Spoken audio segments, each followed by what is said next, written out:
हमारे साथ रहेंगे उनसे अपने अपने मन में जग उजियारा होगा प्रेम से। सुख ही सुख कण कण में शुभ संकल्पों के दीप जलाए। आज हमारे हर तन की विशेष स्थान पे बाबा का आह्वान करते हैं। जग बदलने बाबा की छत्र छाया को राजयोग का मार्ग यही है। सहज सरल निराला दिव्यता की बन जाए मूर्त। दीदी दृष्टि दे रहे हैं। मंदिर से इस सभी तन दीदी से में दृष्टि स्वीकार करेंगे उजियारा होगा प्रेम से। और शक्ति का संचार सुख ही हमारी सुख आत्मा के कण अंदर कण में अनुभव करेंगे। शुभ संकल्पों के दीप जलाए।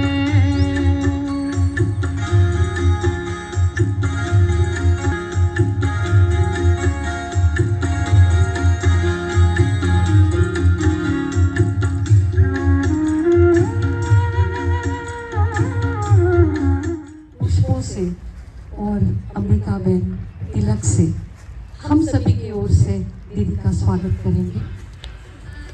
दीदी के साथ गीता बेन भी आए।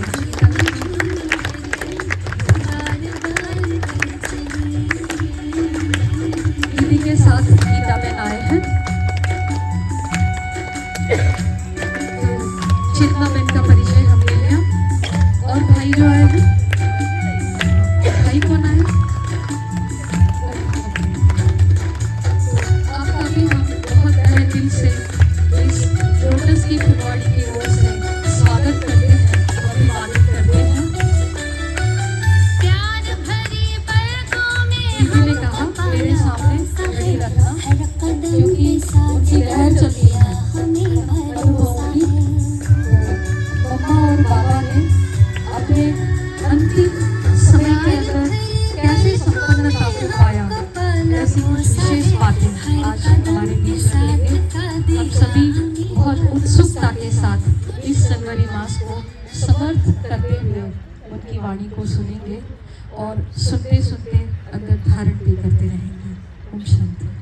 आदरणीय दीदी जी।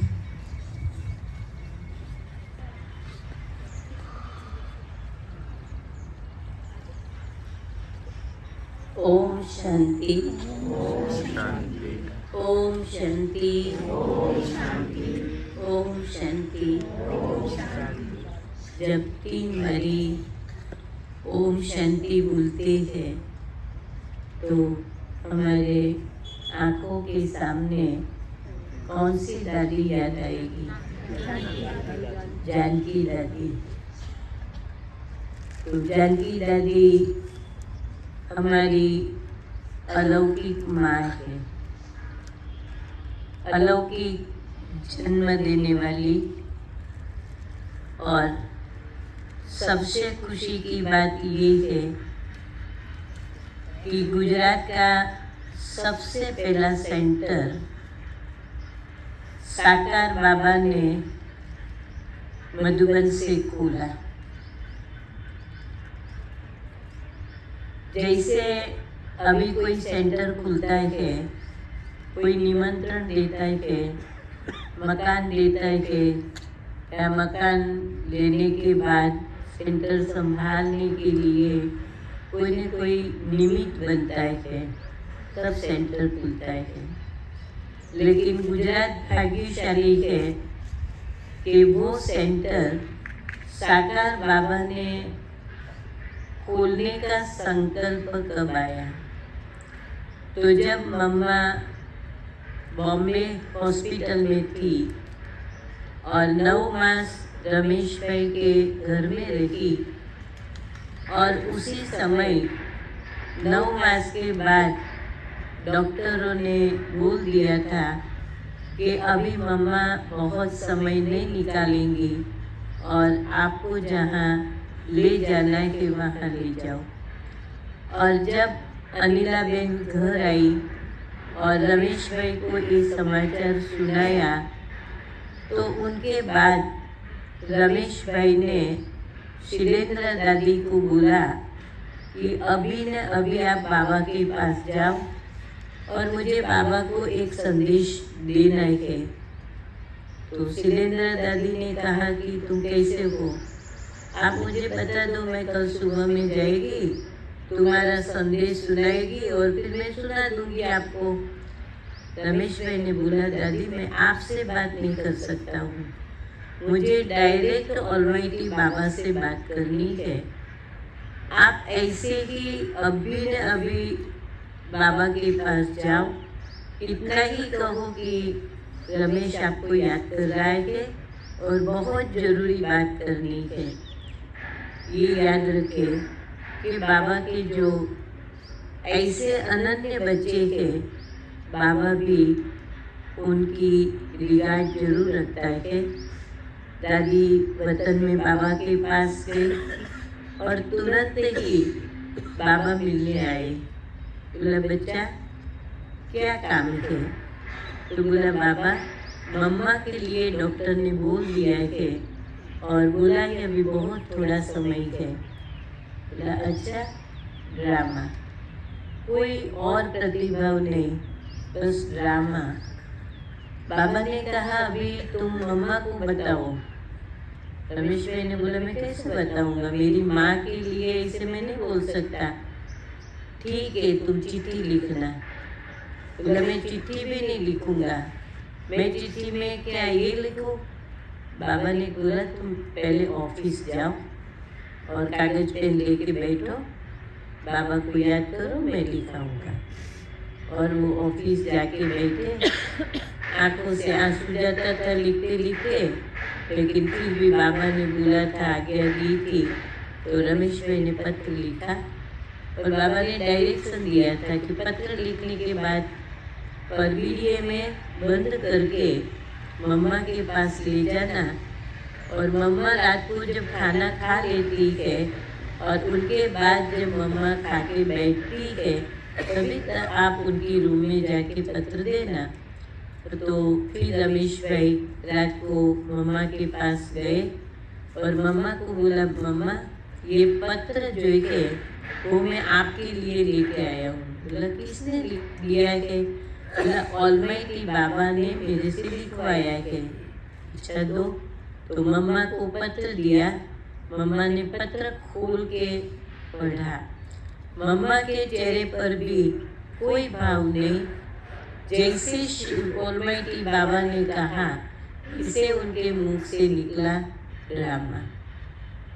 वो पत्र वापस ले लेना था क्योंकि साकार बाबा को भेजना था। मम्मा को बोला कि ये पत्र जो है वो ऑलमाइटी बाबा ने कहा है कि ब्रह्मा बाबा को भी भेजना। तो पत्र लेके फिर किसी को भेज के बाबा के पास भेजा और बाबा के पास जब पत्र गया बाबा ने खोल के पढ़ा और जैसे खोल के पढ़ने के बाद तुरंत बाबा के मुंह से निकला ड्रामा। आप सोचो कि जीवन के अंदर जो इस यज्ञ के यज्ञ माता को बाबा ने निमित्त बनाया, उन लोगों की अवस्था जो है वो शुरू से लेकर के इतनी ऊंची अवस्था थी और जैसे शिव बाबा के मुख से निकला वैसे हमारे माता पिता के मुख से भी वही शब्द निकला। और उनके बाद जब मम्मा बॉम्बे से आबू आने के लिए निकले तो अहमदाबाद में कोई भी ऐसे बाबा के बच्चे नहीं थे जो मम्मा को चाय पानी नाश्ता देने के लिए जाए या उनका स्वागत करे। तब से लेकर बाबा को ये संकल्प था कि हमारी इतनी बड़ी मम्मा आ रही है लेकिन वहाँ कोई बाबा के बच्चे नहीं। जैसे मम्मा ने शरीर छोड़ा और उनके बाद तुरंत ही बाबा ने अहमदाबाद के लिए रमेश भाई को बोला कि कैसे भी करके किराए पर मकान ढूंढ करके सेंटर जरूर खोलना है। और उनके बाद रमेश भाई ने ये प्रयत्न किया।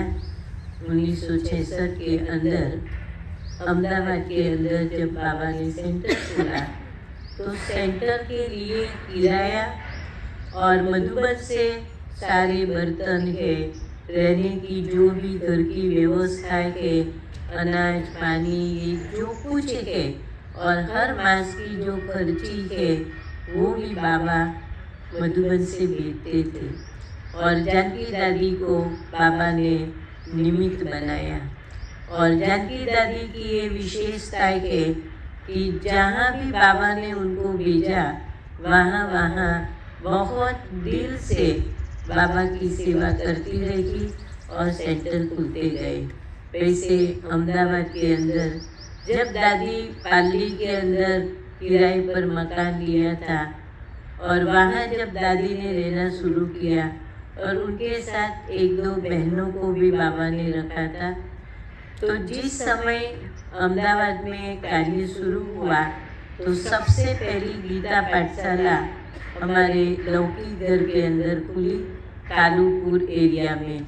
और वहाँ जानकी दादी 7 दिन के बाद जब आई थी और सिद्धा की उन्होंने कहा कि 7 दिन के बाद यहाँ सत्संग चले और गीता पाठशाला खुले, लेकिन जिन्होंने प्रोग्राम रखा था उन्होंने तो कहा कि मुझे तो बाहर जाना है, इसीलिए मैं यहाँ नहीं रख सकती। तो सभी ने हमारी लौकिक माता जी से बात की तो दादी ने कहा कि मुझे कल जवाब नहीं चाहिए, मैं खुद तुम्हारे घर आती हूँ। हमारी लौकिक माता जी के साथ पास में ही मकान था, 3-4 मकान छोड़ करके, तो लौकिक घर में आए दादी। और जैसे आए तो लौकिक पिताजी भी घर में थे और पूछा कि तुम्हारा नाम क्या है, तो उन्होंने कहा नारायण कुमारी है। बोला अच्छा नारायण कुमार, आपके घर में सत्संग करें? तो पिताजी ने हाँ बोला। लेकिन उसी समय मैं पढ़ाई कर रही थी तो शाम का टाइम था और मैं स्कूल से छूट करके घर में आई। तो जैसे घर में मैं प्रवेश करती हूँ उम्रे पर खड़ी रही तो दादी को बात करते हुए पिताजी से देखा।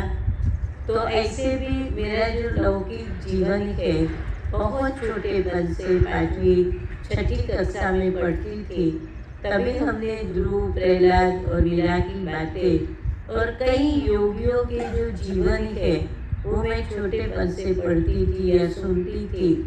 तो उसी समय मेरा ये संकल्प था कि मुझे भगवान को पाना है और घर छोड़ करके मुझे जंगल में तपस्या करनी है।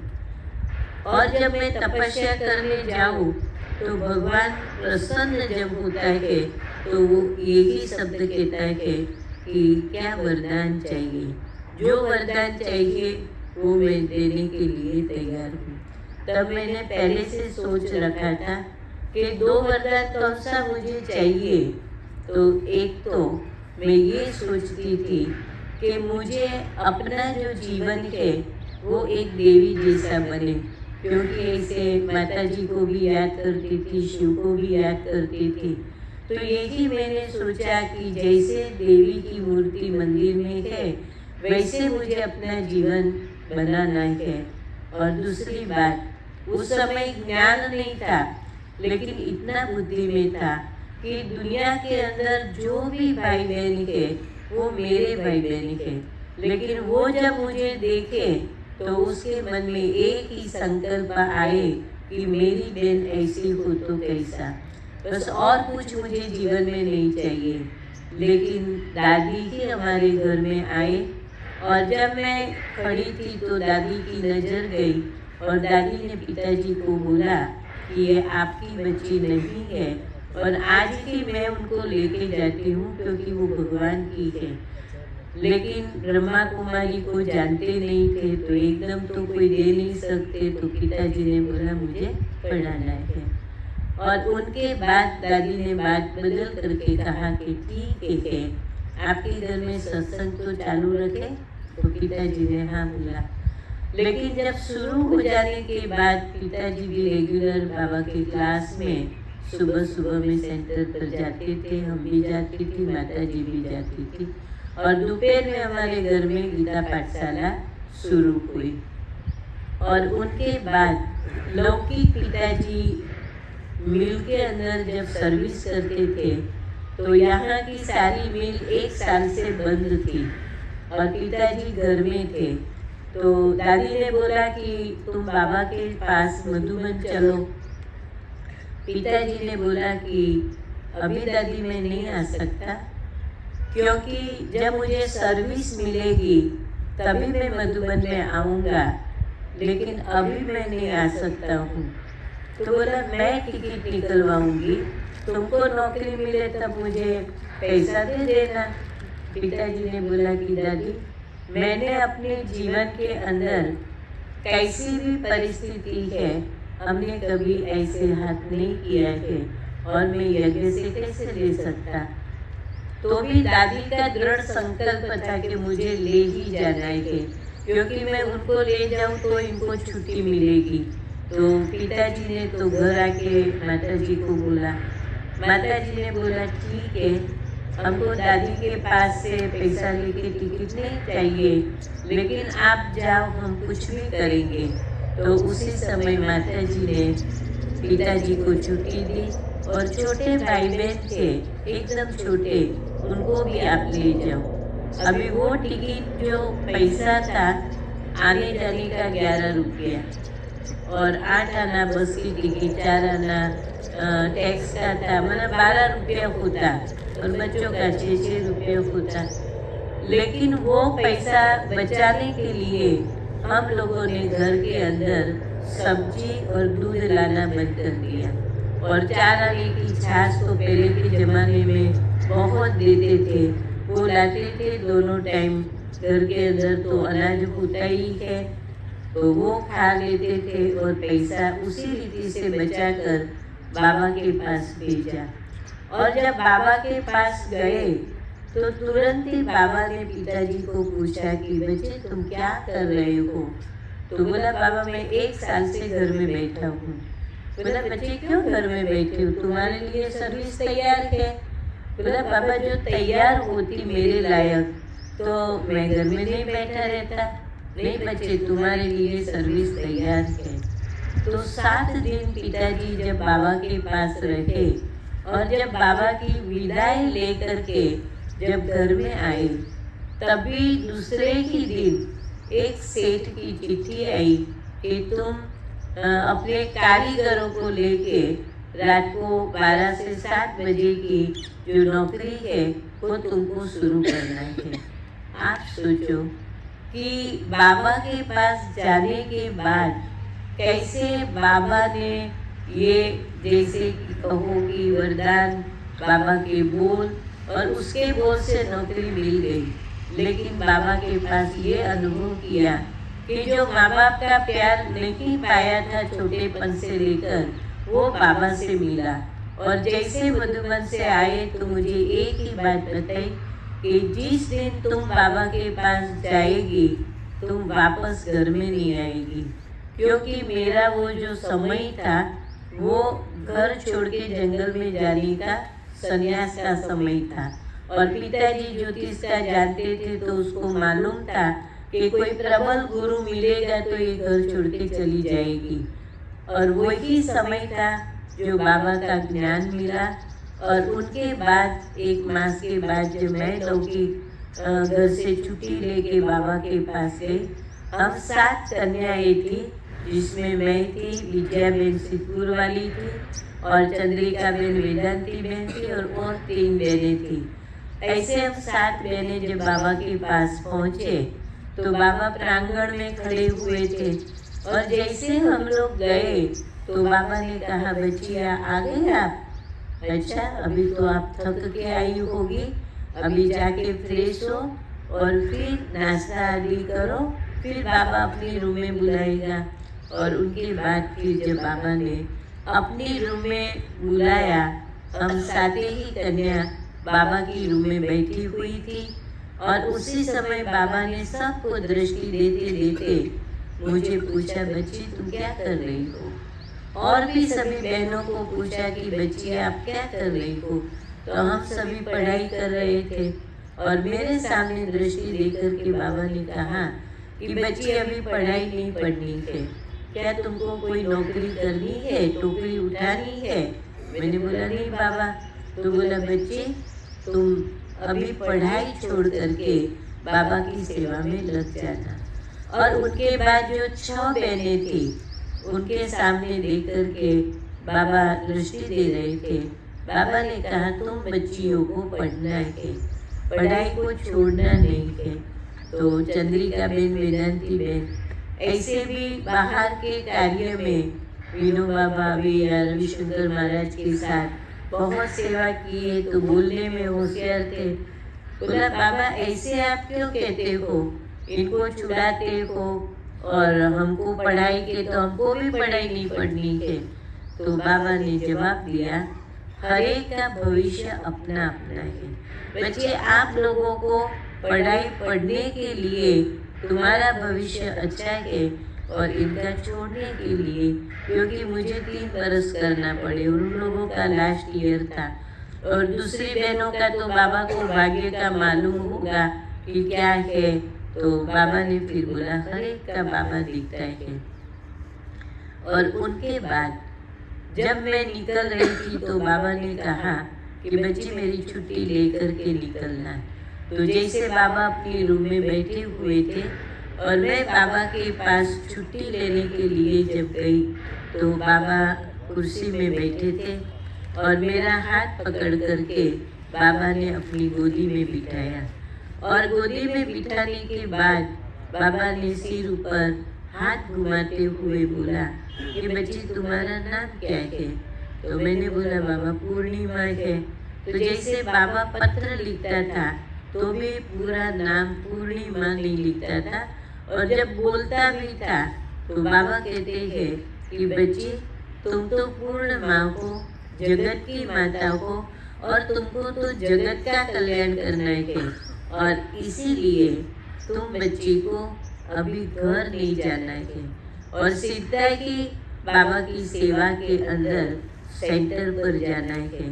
तो मैंने बोला कि पिताजी, तो बोला पिताजी की बात ही छोड़ दो, उनकी छुट्टी है समझ लो। बाबा जब कह रहा है तो पिताजी भी तुमको कुछ भी नहीं बोलेगा। तो पिताजी को भी तो मालूम ही था कि इनके जाने के बाद वो वापस नहीं आएगी। तो जैसे मैं बाबा के पास जब गोदी में बैठी थी तो बाबा ने बोला कि बच्ची तुमको दाल रोटी बनाना आता है? मैंने बोला बाबा मैंने घर में कुछ सीखा भी नहीं है और ना मुझे अपनी माता ने सिखाया है। बोला अच्छा तू सीख जाएगी? मैंने बोला जी बाबा।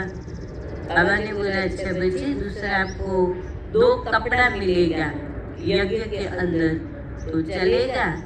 तो मैंने बाबा को जवाब दिया कि बाबा जिसके लिए मैं घर छोड़ के जंगल में जाने वाली थी, आज मुझे वो खुशी है कि मैं उसी की गोद में बैठी हूँ जिनको ढूंढने के लिए जाने वाली थी। अभी आप मिल गए हो, मुझे कोई भी आश नहीं है।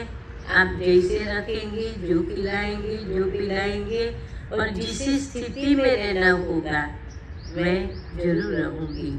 और उनके बाद बाबा ने फिर लच्छूबेन को बुला के कहा कि आज छोटी छोटी फुलका बना के दो, बाबा अपने हाथ से गिट्टी खिलाएगा। तो उस समय एक छोटी सी सगड़ी कोयला लेके आए और छोटी छोटी फुलका बना करके उसके ऊपर मक्खन और मध लगा करके बाबा के हाथ में दिया और बाबा ने मुंह में खिलाया।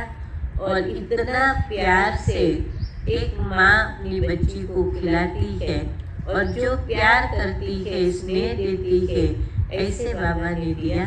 और उनके बाद फिर बाबा ने कहा बच्ची आप जहाँ भी रहेंगी और जहाँ भी जाएगी तुम्हारे पाँव में सफलता झुकी हुई है, और इसीलिए तुम कहाँ भी जाएंगी सफलता तुमको मिलती रहेगी। ये था भगवान का वरदान और भगवान की दृष्टि। और भगवान ने न भी जीवन में हो तो भी वो बल बढ़ता है, शक्ति बढ़ता है। और उनके बाद जब मैं सेंटर पर आई और आज मुझे 1966 से लेकर के बाबा की यज्ञ में 2023 पूरा हुआ, लेकिन कभी भी मुझे घर याद नहीं आया है कि मैं घर जाऊं और घर जाके रहूं।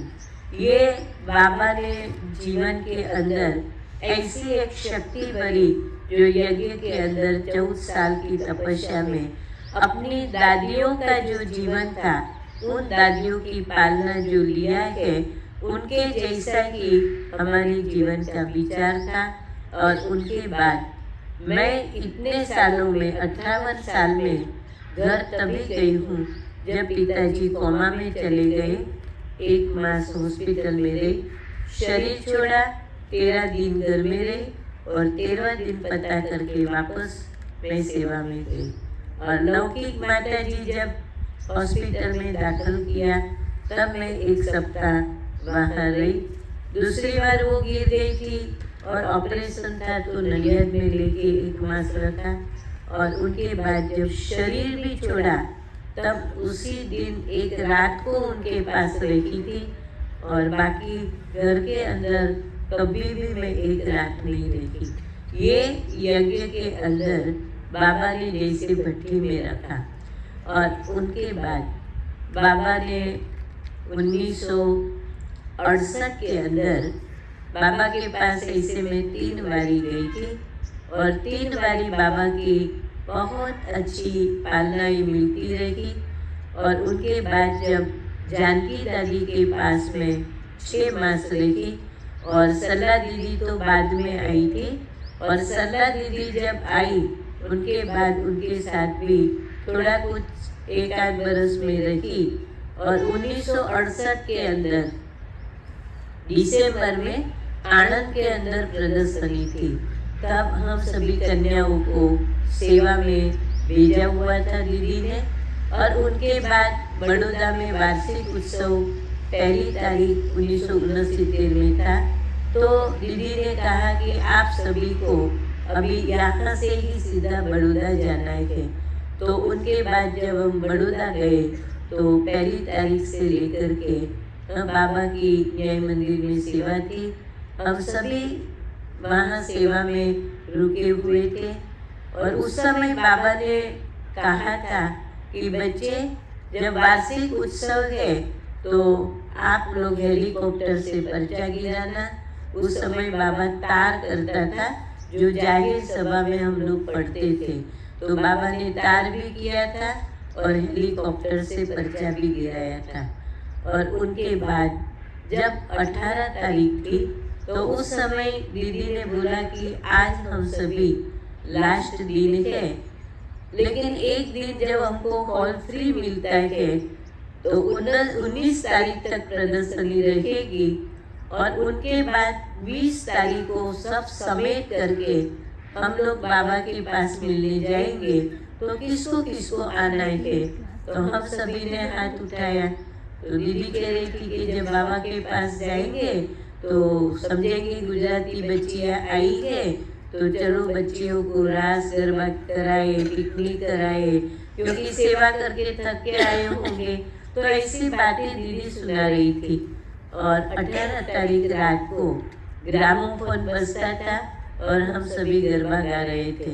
और उसी समय रात को बराबर 10 बजे फ़ोन आया कि सरला बहन को बुलाओ, क्योंकि उस समय फ़ोन तो हमारे पास सेंटर पर था नहीं, मकान मालिक के पास फ़ोन था।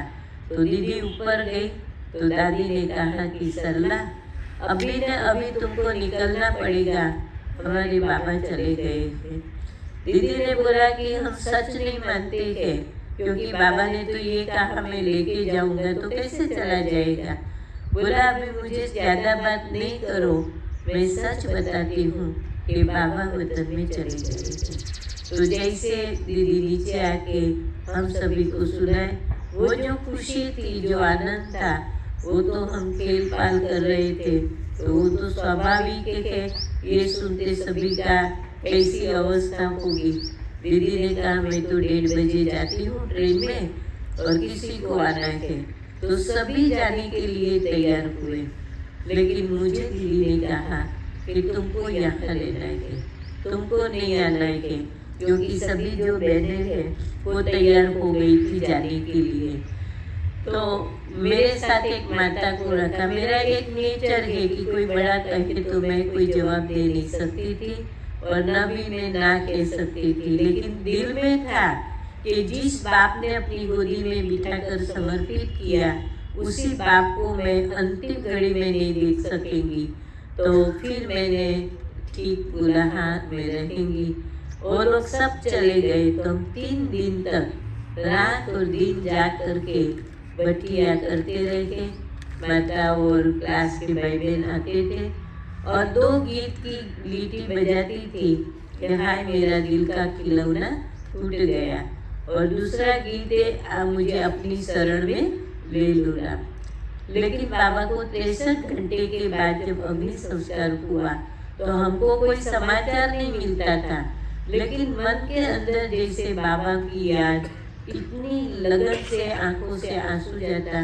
तो मैंने बाबा से बात किया कि बाबा आपका अंतिम समय मैं नहीं देख पाएंगी, आपने ही मुझे गोदी में बिठा के समर्पित किया।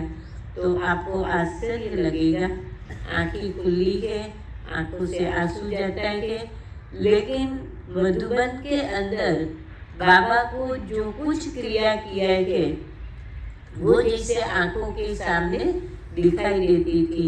जैसे बाबा को अग्नि संस्कार के लिए जहाँ रखा और जैसे अंतिम अग्नि संस्कार किया और कैसे ज्वाला निकल रही है, तो उस समय संकल्प चला भगवान ने कितना सुंदर रख लिया, लेकिन 5 तत्वों के अंदर अग्नि के अंदर मिल जाएगा। तो हमारे जीवन में तो ऐसा कुछ भी नहीं है, तो हमको भी अपने शरीर से जैसे कि ममत्व निकालना चाहिए। और जैसे वो सीन देख करके एक वैराग आया। अभी मैं कैसे मानूं कि ये सच सीन है, लेकिन 2 दिन के बाद जब मैं वापस बड़ौदा आई तो बोला तुमको मधुबन जाना है बाबा, 13 दिन आने वाला है। हमने बोला भेजेंगे तो जाएगी। तो जब मैं मधुबन में गई तो उसी समय फिल्म दिखाते थे, और जब हमने रात को वो फिल्म देखी तो वही सीन हमारे आंखों के सामने दिखाई पड़ा था। तभी मन में हुआ कि बाबा हम बच्चों की सुनता है और वो अनुभव कराता है।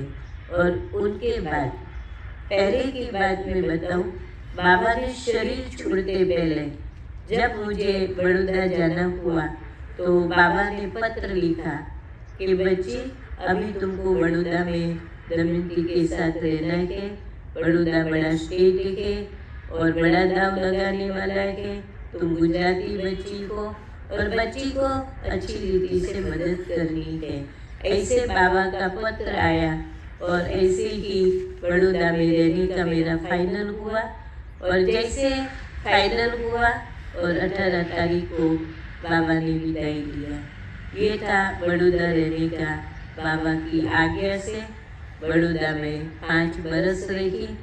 उस समय मुझे कुछ आता नहीं था, क्योंकि मैं 1 साल अहमदाबाद में रही, लेकिन कभी मैंने मुरली नहीं सुनाया है, कोर्स नहीं कराया है। हम 4 बहनें रहती थी, तो मैं तो इतना पढ़ी लिखी नहीं थी, लेकिन मेरे से ज़्यादा पढ़ी लिखी जो बहनें थी उनको प्रवचन करना है, या तो गीता पाठशाला के अंदर या प्रदर्शनी में सब जगह भेजते थे। लेकिन मेरी जो सेवा थी वो बाबा के सेंटर पर जो भी सेवा यज्ञ की थी, उस समय मैं ये नहीं सोचती थी कि ये बहनें को बाहर सेवा के लिए भेजते हैं और मुझे सुबह से लेकर शाम तक बाबा के घर की है, बर्तन मांजना, कपड़ा धोना, इस्त्री करना, झाड़ू, ये सब करना है। तब मैं ये याद करती थी मुरली को कि बाबा ने कहा है कि बच्चे तुमको दधीची ऋषि बनना है, और मैं दधीची ऋषि की तरह मुझे बाबा के यज्ञ के अंदर अपनी सारी हड्डियाँ देनी है, जो बाबा मुरलियों में घड़ी घड़ी कहता है। तो हमको ये खुशी थी और ये नहीं था कि ये क्यों, लेकिन हम चारों ही बहनों को बहुत स्नेह था। 1-2 का कार्य कर लेना और 1-2 को सहयोग देना, ये बहुत प्यार और स्नेह के कारण हम सभी को कोई संकल्प नहीं चलता था। और उनके बाद जब बड़ौदा 5 साल रही, बाबा ने बहुत कुछ सेवाएं कराई और पुरानी बहन जो यज्ञ की चुगी दादी थी उनके पास में रही और वो थी यज्ञ में इकोनॉमी के अवतार।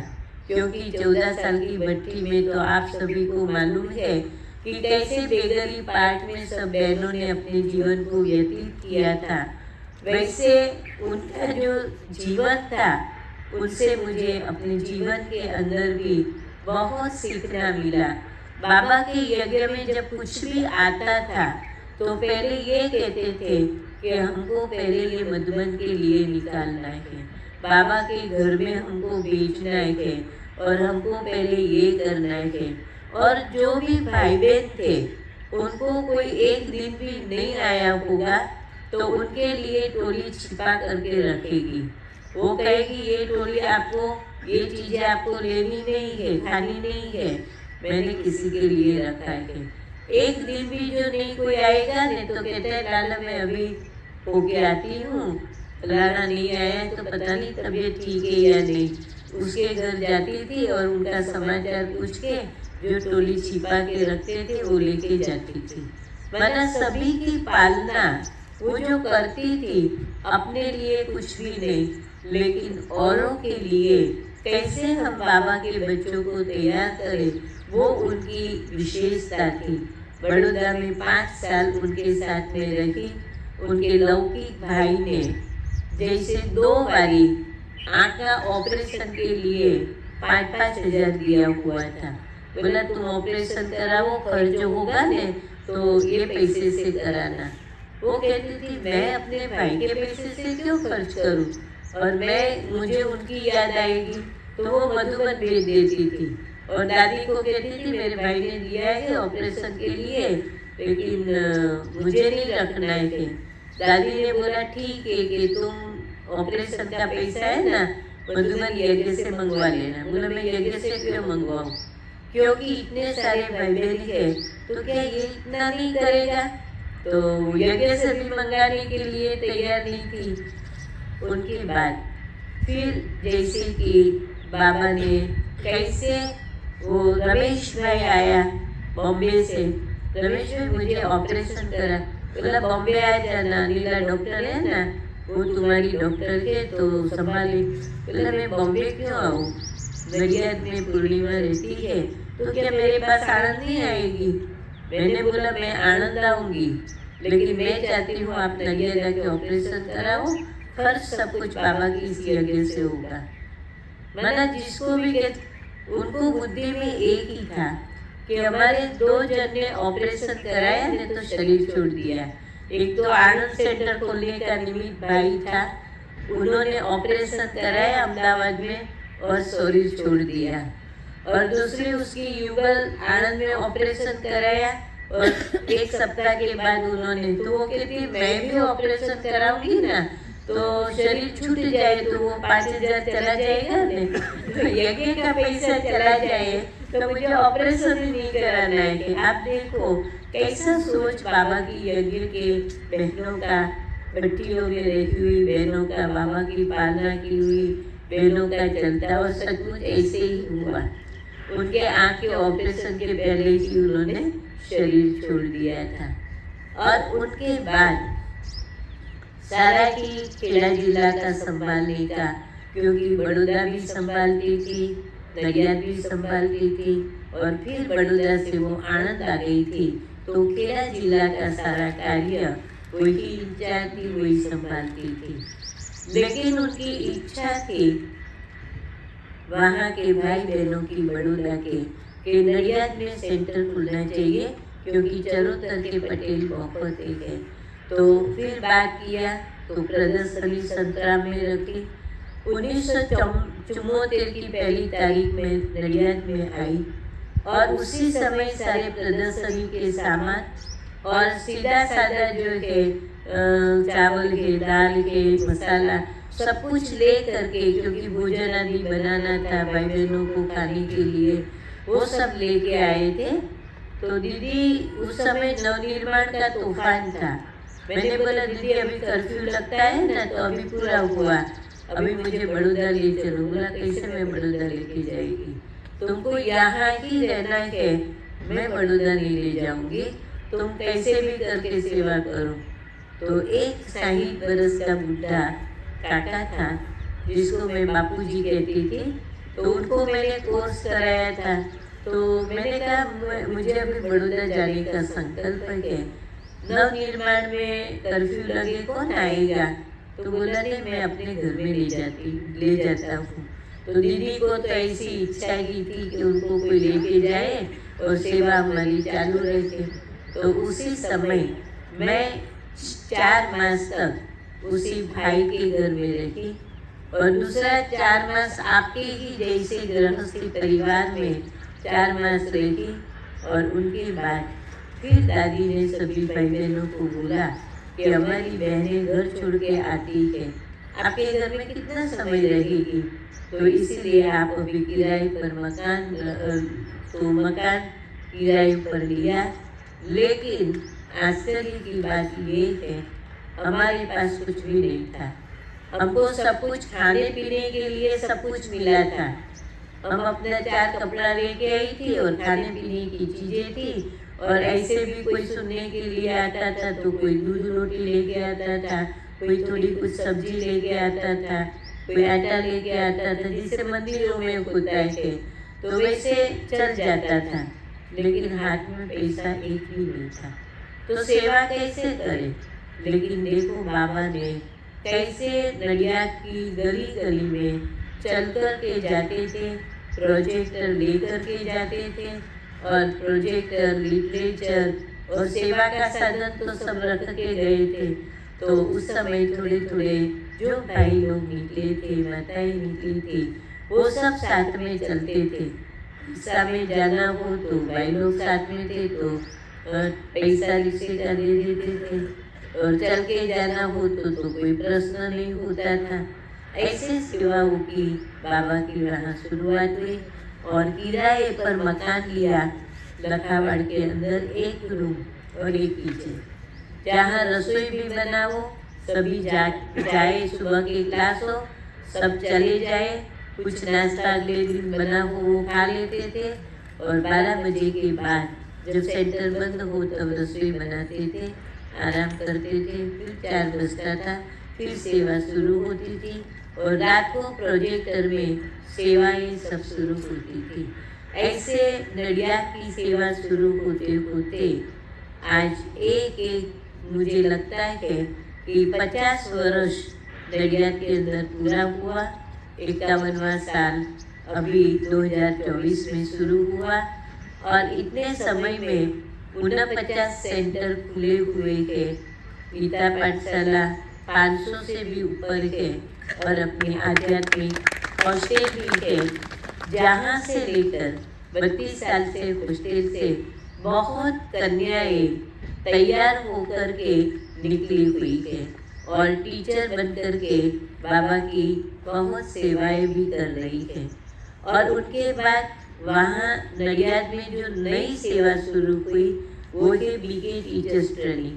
जैसे बीएड कॉलेज की मेथड, जैसे कोर्स चलता है वैसे स्कूलों में पढ़ाते हैं, वैसे बेंचेस भी किया, ब्लैक बोर्ड भी किया और टीचर भी जो है हमारा 5-6 का ग्रुप था, वो टीचर बहनें और भाई वो सिलेबस बना करके पढ़ाते थे और सब चीज़ों की ट्रेनिंग, खाना कैसे बनाना, वो कैसे बनाना, सेंटर कैसे श्रृंगारना, कोर्स कैसे कराना, प्रवचन कैसे करना, जो नए नए आते हैं उनसे कैसे बात करके उनको कैसे परिचय देना, ये सारी बातें इन लोगों को 6 मास में सिखा करके उनकी परीक्षा लेते थे। और तब जब यज्ञ को मालूम पड़ा कि यहाँ टीचर्स ट्रेनिंग, टीचर्स तैयार करने के लिए जो सेवा शुरू की है, तब फिर जगदीश भाई और रमेश भाई सभी ने बोला हमारी यज्ञ के अंदर भी ऐसे ट्रेनिंग सेंटर होना चाहिए। और उनके बाद आप सभी को मालूम है कि प्रकाशमणि ट्रेनिंग सेंटर खुला और हमारी कई बहनें ट्रेनिंग देने के लिए जाती रहती थी, अभी भी 2 बहनें जाती रहती है। और उनके बाद बाबा की जो सेवाएं है, नई नई सेवाएं, जैसे कि आपको मालूम होगा कि अहमदाबाद के अंदर बहुत मेला लगा हुआ था, शायद प्रकाश स्तंभ करके मेला लगा हुआ था बहुत साल के पहले। तो उस मेले के अंदर भी हमारी डिपार्टमेंट जो मिला हुआ था वो भी बहुत अच्छी सेवाएं की। लेकिन उनके साथ जब नडियाद में मेला हुआ और उसी मेले से वो साधन इतना अच्छी रीति से रखा, जो उनके बाद हमने 11 मेले किए और 40,000 रुपया ही खर्च किया था मेले का। लेकिन साधन इतना अच्छी रीति से रखा।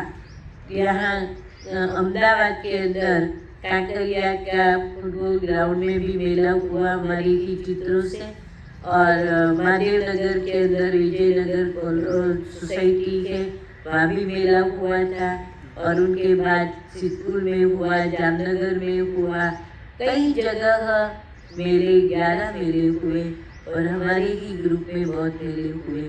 लेकिन खर्च कम और बाबा की सेवा जो है वो बहुत हुई है।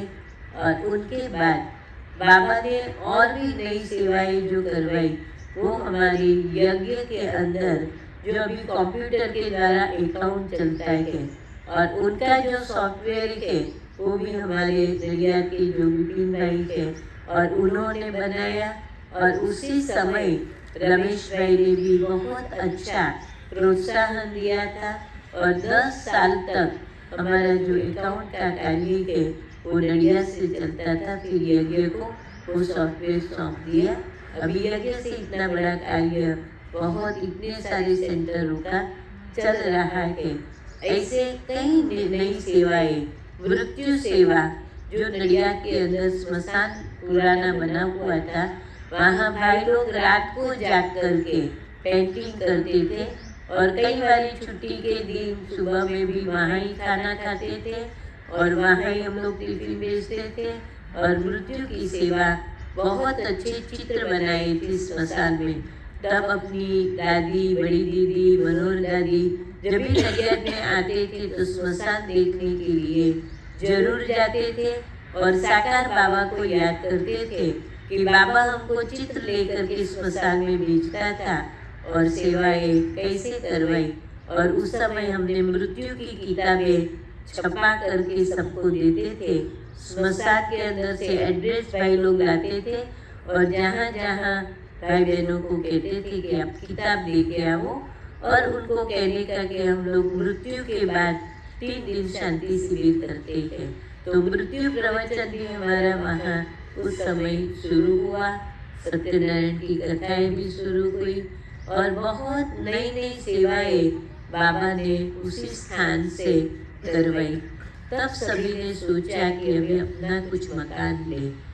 तो जानकी दादी हमारे पास प्रोग्राम में आई थी, तो जानकी दादी को बोला कि दादी एक मकान जो है वो देखने जाना है, तो क्या आप साथ में चलेगी? दादी ने बोला क्यों नहीं चलेगी। तो उस समय संतराम के बाजू में ही संतराम सोसाइटी है, तो वहाँ का मकान खाली होने वाला था, वो बेचने वाला था। तो जब हम दादी को लेके गए तो मकान मालिक वहाँ ही था, और वहाँ गेट के ऊपर जैसे हम लोग खड़े रहे तो जानकी दादी की जो परख शक्ति है और वाइब्रेशन है वो बहुत पावरफुल है। जैसे हम दरवाजे के गेट से खड़े रहे तो दादी ने कहा कि पूर्णिमा ये मकान साधना का है और भूल से भी ये मकान को जाने नहीं देना। मैंने बोला लेकिन दादी देखा तो नहीं है आपने? मैं कहती हूँ ना। फिर जब हम मकान देखने गए तो मकान मालिक घर में रहते ही थे, वो लोग निकले नहीं थे, क्योंकि उनके जो पिताजी थे उन्होंने प्रण किया था कि जब मैं जीता हूँ तब तक मेरा मृत्यु यहाँ और यहाँ से मुझे निकालना। तो तब तक तो वो कुछ कर नहीं सकते, लेकिन उन्होंने बोला कि जब तक मेरा ये पिताजी है तब तक हम बेचने वाले नहीं। लेकिन बहुत सीरियस था वो। तो उनके बाद जब उन्होंने शरीर छोड़ा तो वो मकान जब हमने देखा था तो उसमें साधना का मकान, जो आपको मालूम होगा कि नडियाद के अंदर मौन मंदिर के मोटा का आश्रम, और वहाँ मौन में कई 10-10 दिन, एक सप्ताह, 6 मास के पहले नाम लिखाना होता था, और वहाँ अभी भी साधना चलती है। तो वैसे वो मकान था, नीचे साधना का रूम था, और घर वाले भी मौन में वहाँ बैठ करके भक्ति करते थे। तो जैसे मंदिर गए तो दादी ने बोला, देखो ये इतनी बड़ी गुरु की मूर्ति आरस पाटकी थी, खुली आंखें थी, तपस्या में बैठा था और सारी भगवान की मूर्तियाँ थी। बोला यही है तपस्या का स्थान। और उनके बाद 4 मास के बाद कुमार का दादी ने छुट्टी दिया मकान की, और फिर हमने 4 मास के बाद वो मकान ट्रस्ट के नाम से खरीदा, और वहाँ रह करके हम लोगों ने रात को 2:30 बजे तक जाग करके बहुत साधना की है, बटिया की। हम 8-10 महीने उस समय रहते थे, और बहुत तपस्या के फल स्वरूप कहो कि बाबा ने वहाँ बहुत कुछ अनुभव कराया, और जहाँ जहाँ भी जाते थे वहाँ बाबा का सेवा स्थान जो है वो खुलता जाता था। और उनके बाद देखो बाबा ने और आगे सेवा करानी है तो कैसे संकल्प देता है और कराते थे। आज संतराम सोसाइटी में भी 22 रूम का मकान था, और उस जमाने में बहुत बड़ा था, लेकिन आगे चल करके उसी समय दादी के मुंह से निकला था, क्योंकि उद्घाटन तो कुमार का दादी ने किया था, लेकिन जानकी दादी जब देखने आई थी तो दादी ने कहा, पूर्णिमा आगे चल करके इससे भी बहुत बड़ा मकान तुमको लेना पड़ेगा। तो आप देखो कि योगी आत्माओं की जो सोच है या वाइब्रेशन है या संकल्प है वो कितना साकार होता है। तो इतने साल के बाद फिर मकान के लिए सोच चला कि कोई बड़ा मकान रिट्रीट सेंटर बने और सारे वो सब जोन की सेवा में काम लगे। तो उसी समय 2005 के अंदर ये मागुजरा के बाजू में जमीन मिली, और उसी समय जानकी दादी ने ही पाँव रख करके, रमेश भाई ने भी पाँव रखा था और सारी जमीन को देखा।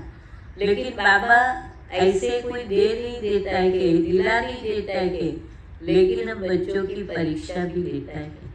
तो कब सी परीक्षा ली कि 10 साल तक हम लोग बैठे रहे, और उस जमीन पर हमने बहुत तपस्या की। कारण क्या? क्योंकि वो जमीन जो थी रोड पर थी, और सभी को वो जमीन मॉल बनाने के लिए, धंधे के लिए चाहिए थी। तो उन लोगों ने, आजू बाजू वालों ने हमारे पर केस किया, और केस ये किया कि हमारा रास्ता यहाँ से कई लोगों को देना पड़ेगा। तो उनको लगा कि हम हैरान करेंगे तो ये लोग छोड़ देंगे, लेकिन बाबा ने तो बच्चों को ये सिखाया है कि किसी के साथ संबंध नहीं बिगाड़ना है।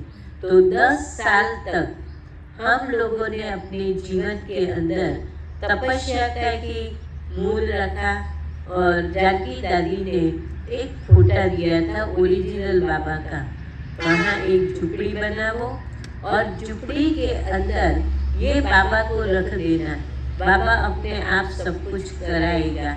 और सचमुच हम लोगों ने ये अनुभव किया कि कैसे बाबा ने कार्य कराते रहते हैं, परीक्षा भी लेता है, मदद भी करता है।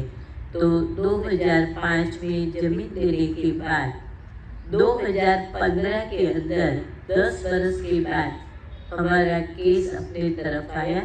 वो भी आश्चर्य की बात है कि जब केस चलता था तो जज ने बोला कि मैं जमीन पर आती हूँ, बहन थी, मैं जमीन पर आकर के मैं देखती हूँ कि क्या है।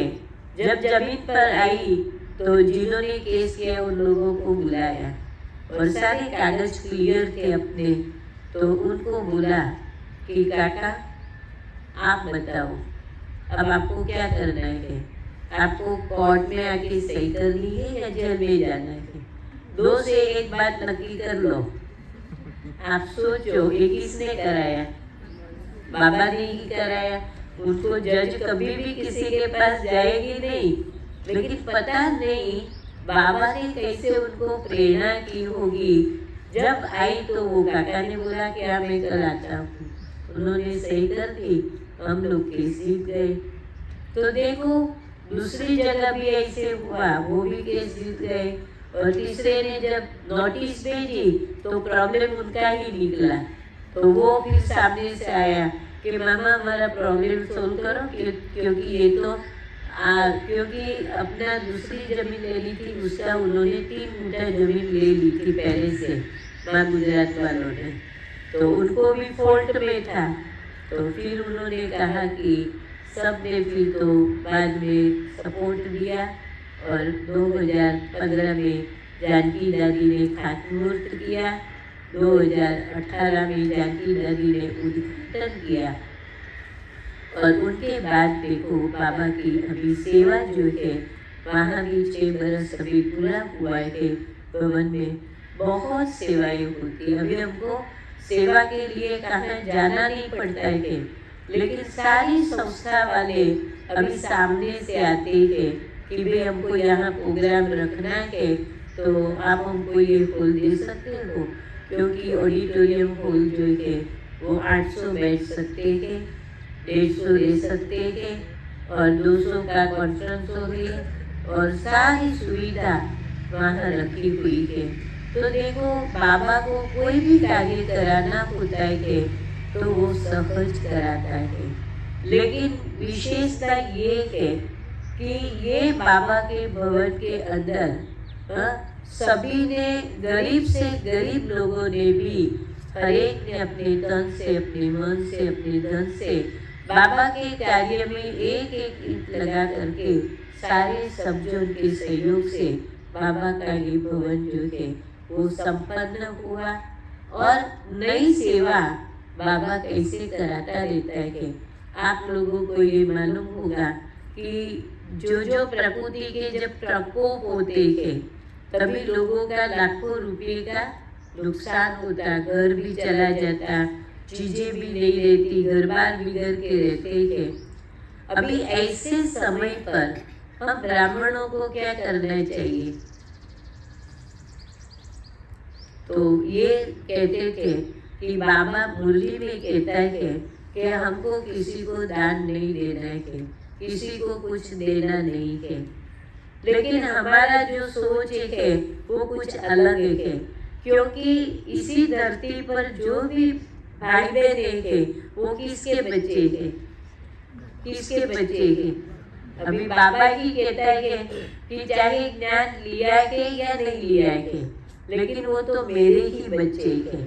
तो हम लोगों का ये सोच था कि हमारा संतराम मंदिर जैसे कुछ होता है तुरंत दूसरे दिन से ट्रके जाना शुरू होता है, तो क्या हमारे भाई बहन वहाँ मंदिर में जाके कुछ नहीं देंगे? तो क्यों नहीं हम अपनी संस्था के द्वारा ये कार्य करें जो बाबा के बच्चों के द्वारा उन आत्माओं को मिले। तो तब हमने फोन किया था बड़े को, लेकिन कईयों ने हमको ये जवाब दिया कि भाई बाबा तो ये कहता है कि हम कुछ नहीं कर सकते। तो फिर हमने, मामा ने फिर सीधा दादी को फोन किया, प्रकाशमणि दादी को। तो दादी ने कहा क्यों नहीं कर सकते थे? अच्छा आप जाके देख के आओ और दादी को बताओ क्या करना है। तो दादी ने बोला मैं आपको परमिशन देती हूँ, 50 लाख तक कुछ भी करेंगे तुमको यहाँ से सहयोग मिलेगा। आप सोचो कि बड़ों की दूरंदेशी बुद्धि, हमारा सोच क्या होता है। और उनके बाद सरला बेन मेहसाणा और मामा पचबुझ गए थे और वहाँ सब देख के आए, लेकिन तुरंत ही लंदन से फोन आया कि 50 लाख मुझे भेजना है कि तुम्हें कहाँ भेजूँ। तो तुरंत ही दादी को फोन किया, आपने 50 कहा ने तो 25 लंदन से आ जाएगा, हम किसमें जमा करें? तो ग्लोबल हॉस्पिटल ले सकता है विदेश का, हम ब्रह्मा कुमारी संस्था नहीं ले सकती। तो ग्लोबल में किया और बहुतों ने फिर तो सहयोग दिया। और जब सूरत में हुआ तो सूरत के अंदर जानकी दादी ने फ़ोन किया कि मामा मुझे जानकी फाउंडेशन से 10 लाख भेजना है, कहाँ भेजूँ? तो हम लोग ले नहीं सकते, तो लायंस क्लब वालों को बोला कि आपकी बैंक में 10 लाख लंदन से आएगा, आपको हमारे साथ सूरत आके ये सेवा करनी है। और उनके बाद तो बहुतों का सहयोग और सब जन की ये विशेषता है कि जब ऐसे जहाँ भी गुजरात या गुजरात के बाद जहाँ भी प्रकृति का आपदा आई हुई है, वहाँ हमारे सारे सब जन के भाई बहनों ने बहुत अच्छा सहयोग दिया। और कैसे हमारे भाई बहन के उन लोगों को हमको सहयोग देना चाहिए, कहाँ भी है, चाहे केरला में हुआ, चाहे पालनपुर के बाजू में हुआ, कहाँ भी हुआ, लेकिन हमारा भवन बनते थे तो भी हमने कहा 1 मास भवन का काम भले बंद रखे, लेकिन हमारे भाई बहन भूखे नहीं रहने चाहिए, उनको ये मदद करनी चाहिए। तो ये कौन हमको प्रेरणा देता है? ये बाबा के संस्कार थे, क्योंकि साकार बाबा के 14 साल की भट्टी के अंदर बाबा ने दादियों को जो पालना दी है, वह बेगरी पार्ट था, लेकिन बेगरी पार्ट में भी कभी बाबा के बच्चे भूखे नहीं रहते थे। दाल रोटी तो खाना मिल ही जाता था, और कभी भी जो कि बच्चों को संकल्प चलता था तो भी बाबा हर एक बच्चों के कैसे संकल्प को पूरा करते थे। आप थोड़ा सोचो कि बाबा ने जिस रथ का आधार लिया वो तो जैसे एक राजाई ठाट से और 3-3 राजाई महल जैसे मकान, और उस मकान के अंदर हीरे जवेरात की तिजोरियाँ भर भर के रखी हुई थी, और कितनी जाहो जला ली थी, जैसे राजा की जाहो जला ली हो।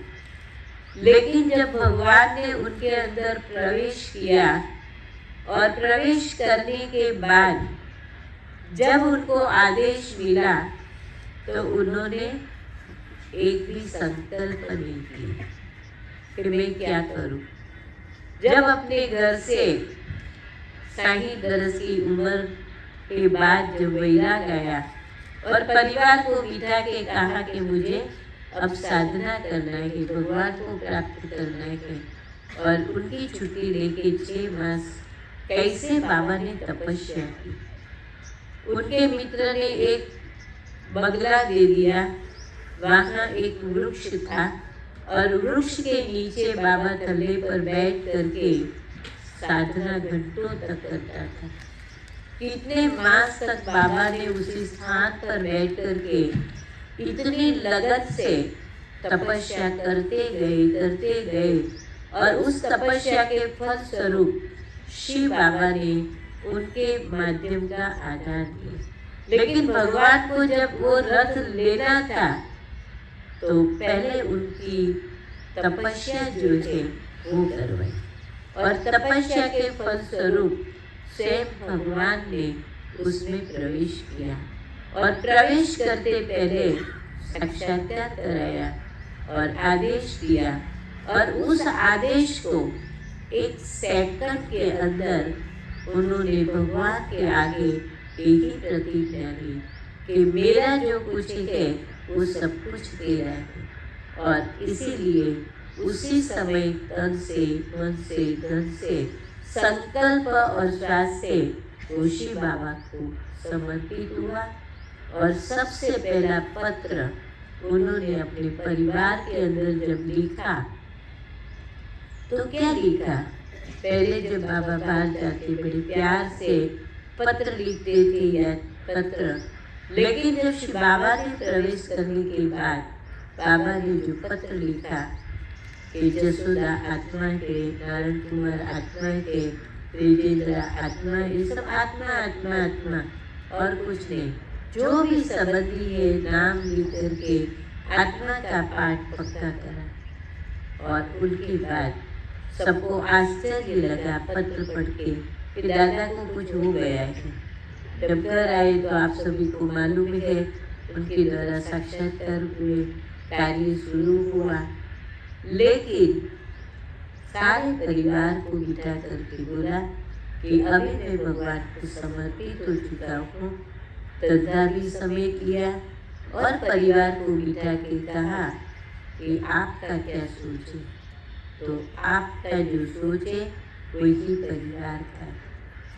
और उसी समय बाबा ने विल किया और विल के अंदर 8 बहनों को बाबा ने नक्की करके और उनके नाम से विल करके मम्मा को बहन बनाया और मम्मा को सारा विल सौंपा। आप सोचो, हमारे पास तो इतना नहीं है जितना बाबा के पास था, लेकिन हमको जो छोड़ने का समय आए तो हमारा मन क्या कहता है, कौन याद आएगा, क्या याद आएगा। लेकिन अभी बाबा इसे करेगा नहीं, आप चिंता मत करना। हाँ? अभी बाबा छुड़ाएगा नहीं, क्योंकि उस समय बाबा को स्थापना करनी थी, क्योंकि कोई तैयार न हो तो स्थापना कैसे होगी। तो उसी समय बाबा को स्थापना करनी थी, तभी सभी का तन मन धन सबकी जरूरत थी।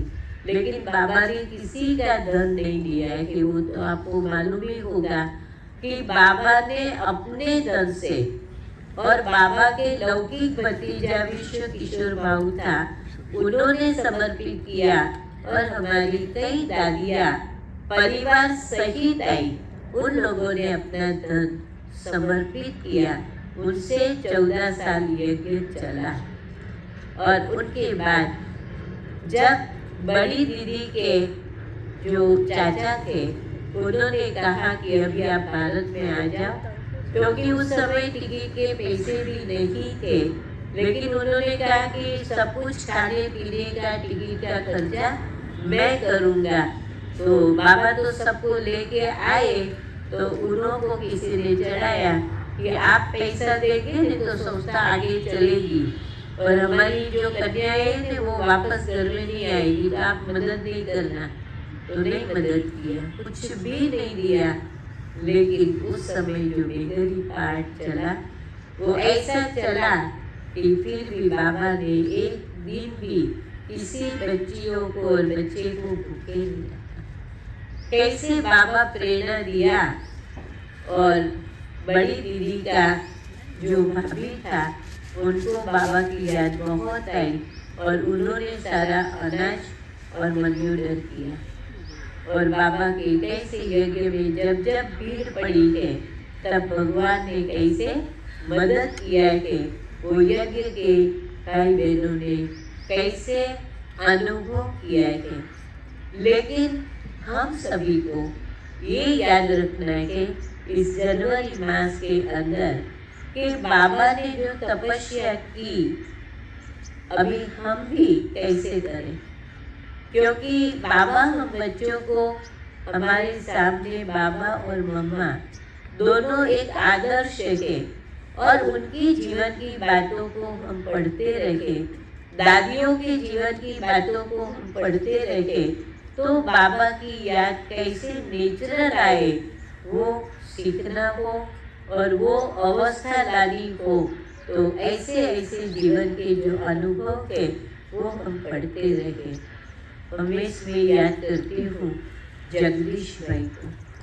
जगदीश भाई ने इतनी सारी किताबें लिखी कैसे, उसके पीछे का कारण क्या है।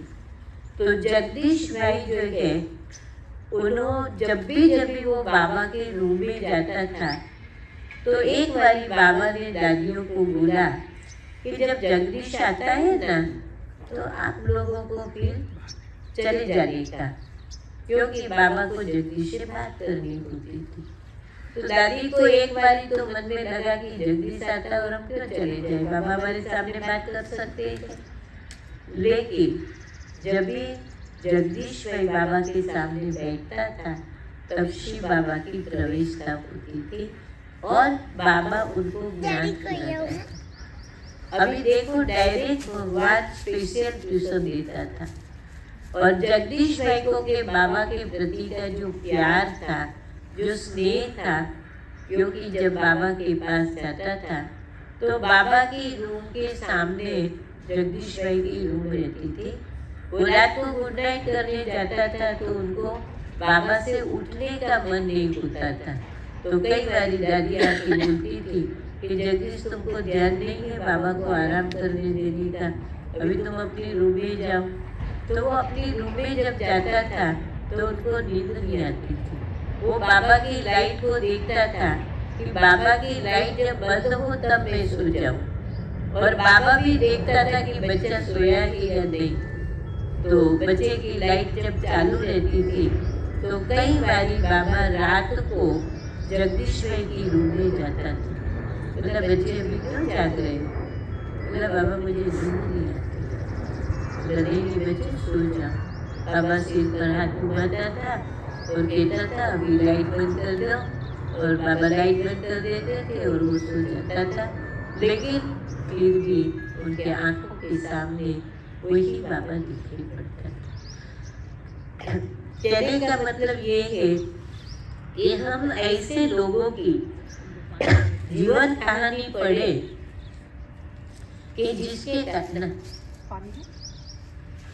ऐसे लोगों की जीवन कहानी पढ़े। नलिनी बहन की जीवन कहानी भी आप देखो, रमेश भाई की जीवन कहानी देखो, और आप लोगों को मालूम हो कि बाबा को मालूम था कि अभी मुझे जाना है।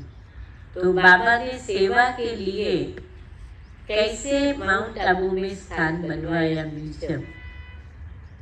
जब भी शिव बाबा ने ब्रह्मा बाबा को मना किया कि बाबा तो हमें रात को 10 बजे लास्ट वो समाचार आता था तो अपनी रूम में कुर्सी पर बैठ के लास्ट न्यूज सुनता था। तो न्यूज में आया था कि इंदिरा गांधी को नाक पर पत्थर लगा, और बाबा कहते थे देखो जूतियां भी पहनाते थे और हार भी पहनाते थे, लोगों का भरोसा नहीं है। तो शिव बाबा ने कहा कि अभी तुमको पांडव भवन से बाहर नहीं निकलना है, तो मना कर दिया। और उनके बाद बाबा ने रमेश भाई और अपना हसमुख भाई जो गुजरात का मुख्य था उनको बोला कि तुम माउंट आबू के अंदर जो नकी लेक जाते हैं ना, और सूर्यास्त होता है तो सब वहाँ जाते हैं, तो वहाँ कुछ प्रदर्शनी करो, जो लोग वहाँ से पसार हो तो प्रदर्शनी देख करके जाए और बाबा का संदेश ले करके जाए। तो फिर मकान किराए पर लिया और किराए पर ले करके प्रदर्शनी की। तो हसमुख भाई का जो नेचर था कि कुछ भी करे ना तो बाबा को कहे बाबा चलो मैं ले जाता हूँ। हसमुख भाई ने कहा बाबा प्रदर्शनी तो कर दिया, मकान ले लिया, आप देखने आओ ना तो हमारी कुछ कमी रह गई हो तो आप बता। बाबा ने बोला शिव बाबा ने मुझे पांडव भवन से बाहर निकलने की मना किया है। तो हसमुख भाई ने कहा कि अच्छा आपको बाहर निकलने की जो मना किया है तो मैं आपको सुबह में 4 बजे अमृत वेले सब सोए हुए होते तब बंद गाड़ी में मैं लेके जाऊंगा और फिर खोल करके आपको बता दूंगा, फिर आप आके गाड़ी में बैठ जाना, कोई को मालूम नहीं पड़ेगा कि आप निकले हो। अगर आपको शिव बाबा को पूछना हो तो पूछ लो, नहीं तो मैं तो शिव बाबा को कह देता हूँ कि मैं ले जाता हूँ। तो ऐसे जिद किया उन्होंने। तो फिर बाबा ने कहा ठीक है। तो सुबह में अमृत वेले हसमुख भाई अपनी गाड़ी में बिठा करके प्रदर्शनी के हॉल में लेके गया। बाबा ने पूरी प्रदर्शनी देख करके कुछ सूचना देनी थी वो भी दिया, और फिर वो पगथिया उतर रहे थे तो बाबा की नजर सामने के मकान में गई। बाबा ने कहा हसमुख ये मकान किसका है? तो बोला बाबा होगा किसी का, अहमदाबाद का कोई मालिक होगा। तो बोला तुम तलाश करो, अभी जो ये मकान मिल जाए ना तो कायम के लिए यहाँ म्यूजियम हो जो बाबा की सेवा हो। और उनके बाद बाबा की डायरेक्शन से रमेश भाई और हसमुख भाई ने मकान मालिक से मिले, फाइनल किया और फाइनल होते पहले रमेश भाई ने कहा कि बाबा हम ब्रह्मा कुमारी संस्था को ट्रस्ट करें। बाबा ने मना किया कि हमारी पांडव गवर्नमेंट कौरव गवर्नमेंट के अंडर में नहीं रहेगी। तो बोला क्या करें, तो तुम अनुभवी हो, तुम ही बताओ। तो बोला दूसरा ट्रस्ट करें, ट्रस्ट का नाम क्या रखें। तो बाबा ने बोला तुम ही नक्की करके बताओ। तो फिर रमेश भाई ने वर्ल्ड रिन्यूअल ट्रस्ट और राजीव फाउंडेशन, बाबा ने कहा अभी तुम जाओ। अभी तो रमेश भाई आए, बाबा से बातें किया, मकान का फाइनल किया और तो दस्तावेज करना था। तो बाबा ने कहा कि अभी ये करना है, तो पहले तुम जाओ और जाकर के ये ट्रस्ट का काम पता किया। तो रमेश भाई ट्रस्ट का काम पता करके 17 तारीख को बाबा को फोन किया। टाइम घड़ी बता रही है, इसलिए अभी मैं आपको शॉर्ट में बता देती हूँ कि बाबा ने उसी समय जैसे कि रमेश भाई को वापस बॉम्बे भेजा और वो ट्रस्ट का कागज लेकर के और मकान के लिए दस्तावेज के लिए सब कुछ सुविधा करके वो 18 तारीख सुबह में बॉम्बे से अहमदाबाद पहुंचा और रात की 11 बजे की जो ट्रेन है उसमें यार्ड में जाके बैठा और फिर बाबा को सुबह में फ़ोन किया कि मैं रात को निकल 29 तारीख सुबह में आता हूँ। तब तो आप सभी को मालूम है 18 तारीख को बाबा ने शरीर छोड़ा। 19 तारीख को जब रमेश भाई पहुंचा तो रमेश भाई को मालूम नहीं था, क्योंकि वो यार्ड में ट्रेन में बैठ के सो गया था। जाए कौन उनको कहने के लिए, क्योंकि उस समय फ़ोन नहीं था। जब वो नीचे उतरा और ट्रेन में उतर के बूढ़ी दादी को देखा तो नहीं था। और फिर जब बस में बैठ के पोस्ट ऑफिस में पहुंचा तो एक सरदार जी विशेष को तार करने आए थे। बोला सरदार जी आप यहाँ का, बोला आपको मालूम है बाबा ने शरीर छोड़ा। बोला नहीं। तो एकदम उनको वो लगा। जब मधुबन में पहुंचा तब सभी ने दादी को कहा रमेश भाई आ गया है। और रमेश भाई जैसे दादी बाहर निकल के कोई वड़ी लाता है ना, तो हाथ पकड़ के बाबा के पास लेके गए और कहा अभी तुम संभालो, तो भी कुछ करना। उनके बाद तो सबको मालूम ही है कैसे बाबा का अंतिम संस्कार हुआ। और आज शांति स्तंभ आज बाबा की याद दिलाता है, क्योंकि बाबा का अस्थि जो है उस शांति स्तंभ के उसी जगह रखा हुआ है। हमें सब याद रखें कि बाबा की अचल अडोल स्थिति का यादगार शांति स्तंभ है। हमको भी ये याद करना है कि मुझे अपनी स्थिति को ऐसी उच्च बनानी है जैसे बाबा ने बनाई। तो हम सभी भी आज जनवरी मास के अंदर आज बाबा के सामने, बाबा का फोटो तो हमारे सामने है, लेकिन फोटो न भी हो तो भी हमारी आंखों के अंदर बाप दादा बसा हुआ है। हमारे दिल के अंदर भी बाबा बैठा हुआ है। बाबा के दिल में हम सभी बच्चे बैठे हैं। आप याद कर लो 1937 से लेकर बाबा ने 2070 तक साकार मुरलियाँ चलाई और 2018 वो 18 अध्याय शुरू हुआ मनमना भोग का। और उनके बाद 21 जनवरी से लेकर 2070 तक की अव्यक्त मुरली हमारे पास आई है। और उनके बाद 18 अध्याय शुरू हुआ। लेकिन आज 24वां वर्ष बैठा तो भी वो मनमना भोग की स्थिति हमारी हुई नहीं है। लेकिन वर्तमान समय 4-5 मास से बाबा की जो मुरलियाँ आती है वो है लास्ट रिवाइज कोर्स। ये समझ लेना कि स्कूल के अंदर बच्चों को जैसे IMP देते हैं वैसे ये भी हमारी IMP है। लास्ट में बाबा को जो कुछ कहना है, अभी सब कुछ कह रहा है, घड़ी घड़ी याद दिलाता है विनाश विनाश विनाश, तुम देख सकेंगे या नहीं, तुम अपनी अवस्था बनाओ। तो हम सभी को अब बाबा की मुरली जो है वही हमारे जीवन का दर्पण है। मुरली पढ़ो, अपने जीवन को सामने रखो, तो मालूम पड़ेगा कि हमारा जीवन क्या है।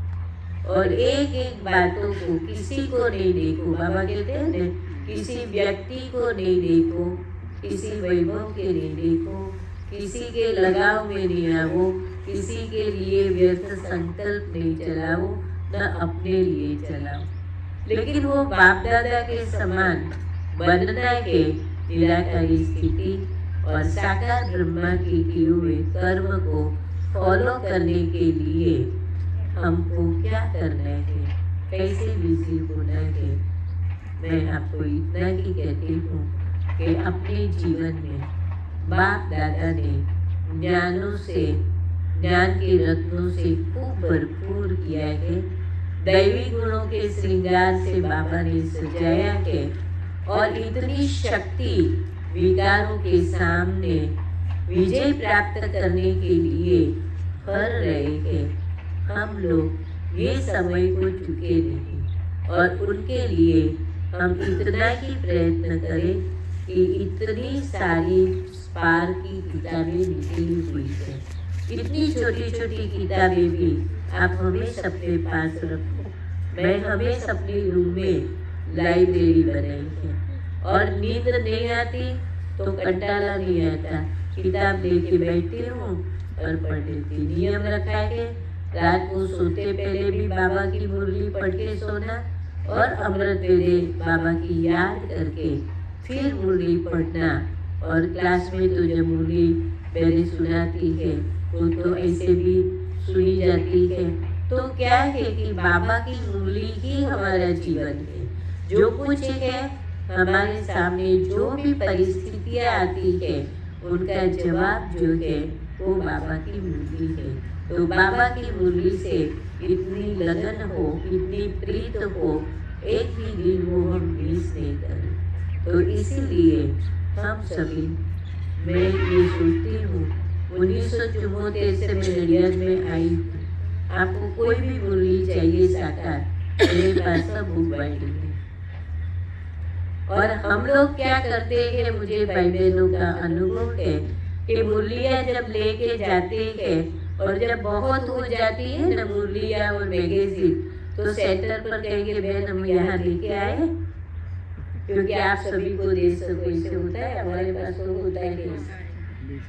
तो मुझे ये सोच चलता है कि आपके घर के तिजोरी में सोना रखा है, पैसे रखे हैं, उनके लिए सोच चलता है कि निकाल करके मैं लेके जाऊँ, छोड़ते हैं हम लोग। तो क्या ये हमारे जीवन के लिए ये ज्ञान रत्न नहीं है?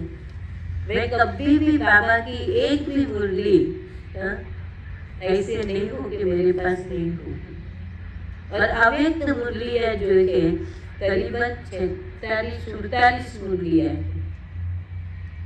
और वो मुरलियाँ भी मैंने क्लास के अंदर कहा, जिसके पास सब मुरलियाँ है ना वो 18 तारीख, सिर्फ 18 तारीख जो मुरली है उसी मुरली से बाबा स्मृति दिन में क्या कहते हैं पुरुषार्थ के लिए वो लिख के लाओ।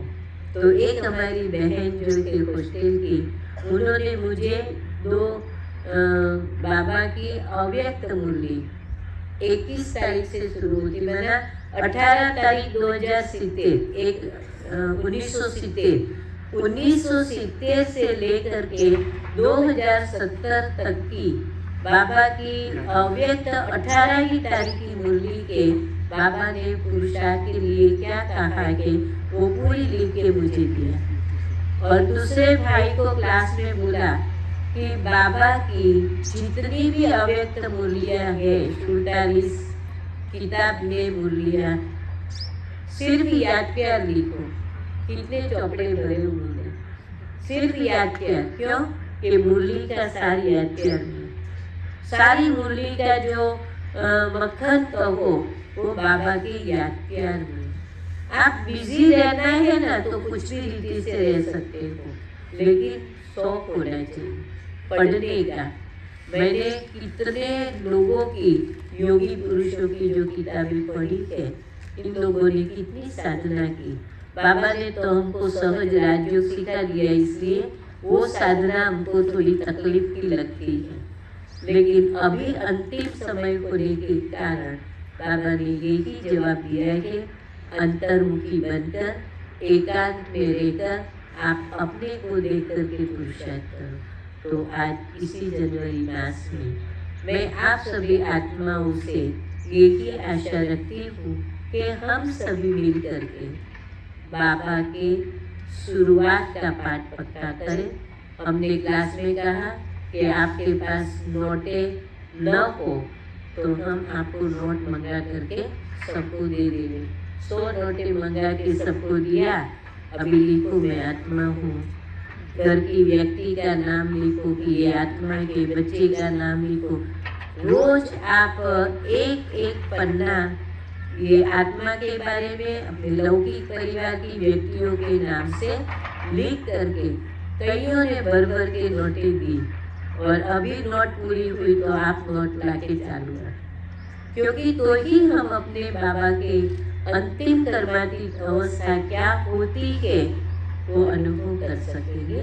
और दूसरा है कि मूल्यों की माला, उसमें स्वमान लिखे हुए हैं। अभी हमने दिया है कि रोज 10 स्वमान पढ़ते हैं और लिखाते हैं, और एक एक स्वमान 10 बारी आप लिखो और पक्का करो। मना फ्री हो तो हमारा मन चलेगा नहीं, हम बिजी रहें, कभी अपने को फ्री नहीं करें। तो हम सभी भी, हमारा सिर्फ जनवरी मास नहीं लेकिन 2024 जो है सारा वर्ष हमारा साधना का, तपस्या का हो। जिन बाप ने त्याग तपस्या सेवा से हमको भरपूर किया, मैं बाबा की झुपड़ी में जाती और कहती आप झुपड़ी वाले बाबा हमको महल में बिठाए। बाबा ने अंतिम मृत्यु तक अपनी झुपड़ी और पुराना मकान नहीं छोड़ा। पहले का मकान था, बाहर लेटरिन बाथरूम था, डब्बा वो पतरे का डब्बा था, और जब नया मकान बनाया तो बाबा को कहाँ रहने जाओ। बाबा ने यही कहा, शिव बाबा पुराने तन में आते हैं, मैं कैसे नए मकान में जाऊँ।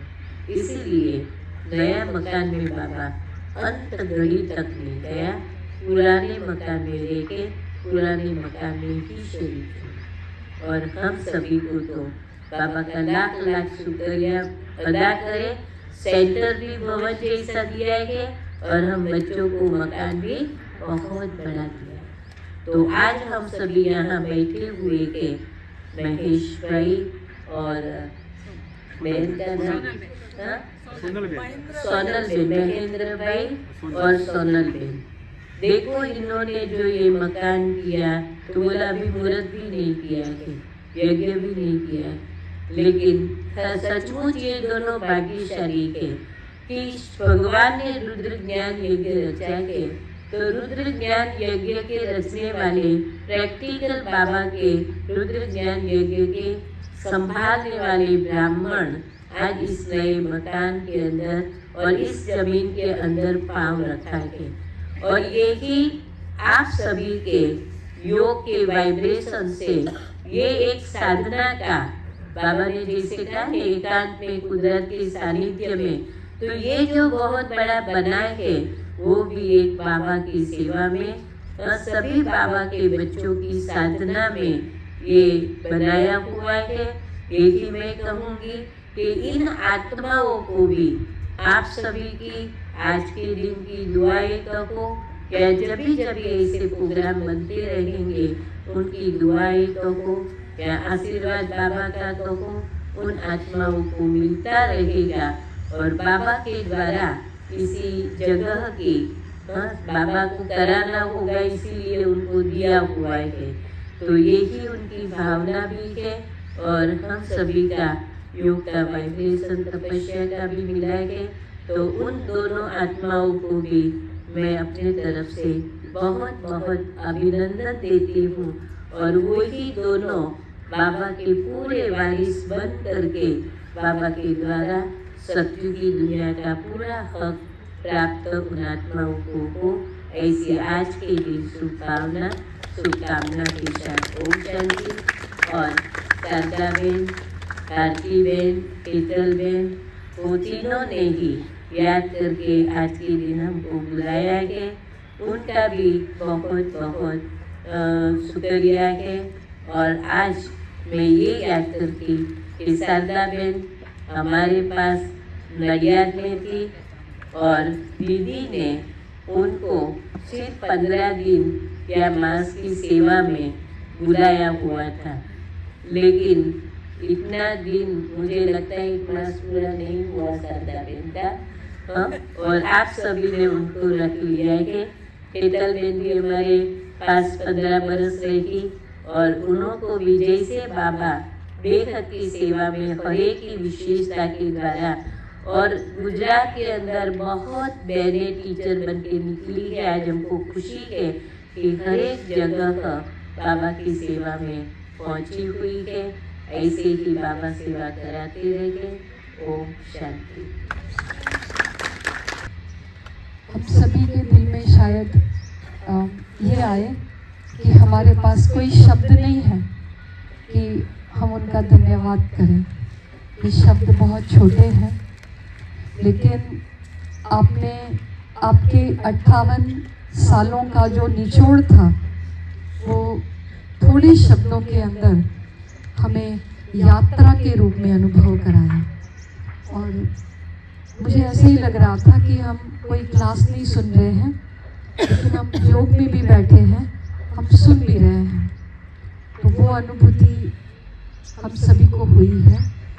इसलिए हम सभी की दिल झुक के आप सभी की ओर से मैं कह रही हूँ कि कोटि कोटि धन्यवाद करते हैं, वंदन करते हैं, नमन करते हैं। अभी एक गीत बजेगा, दीदी हम सभी को दृष्टि देंगे और इस समय हम सभी अनुभव करेंगे, क्योंकि बाबा उनके रग रग में है, बाबा उनकी दृष्टि में है, बाबा उनकी वृत्ति में है, उनके हर एक कर्म में बाबा थे, हैं और रहेंगे।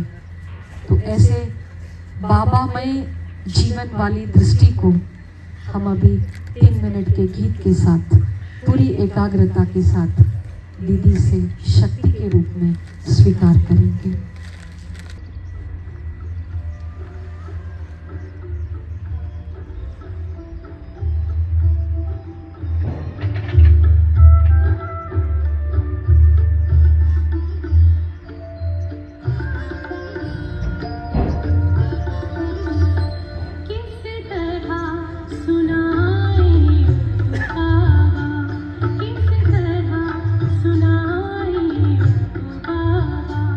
जो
जो अपने हैं भूले भटके उनको हम करीब लाएंगे।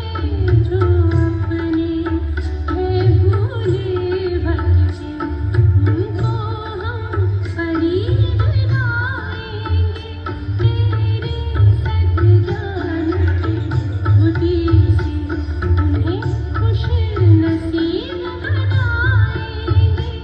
वो भूल कभी ना पाएंगे, वो भूल कभी ना पाएंगे। एहसान जो हम कर आए हैं किस तरह सुनाएं। ऐसे आज की 28 जनवरी आज का मीठा ड्रामा और आज की तारीख कल्प कल्प के लिए नोंद हो गई है। हमें आज का दिन भी याद रहेगा दीदी की स्मृतियों के साथ, दीदी की आज की अव्यक्त पालना के साथ।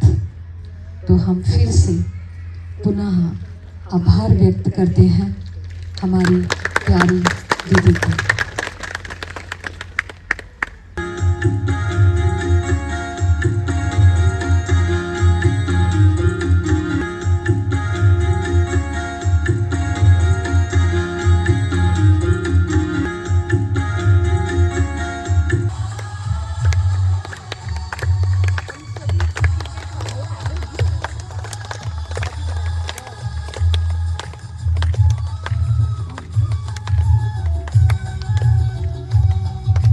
लक्ष्य की याद दिलाता रहेगा।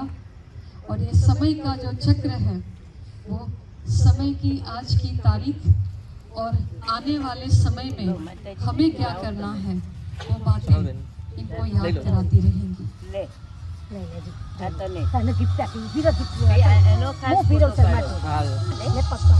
Baba ni add karo છું તો ગુડ આ પુરુષાર્થ માટે ચોપડી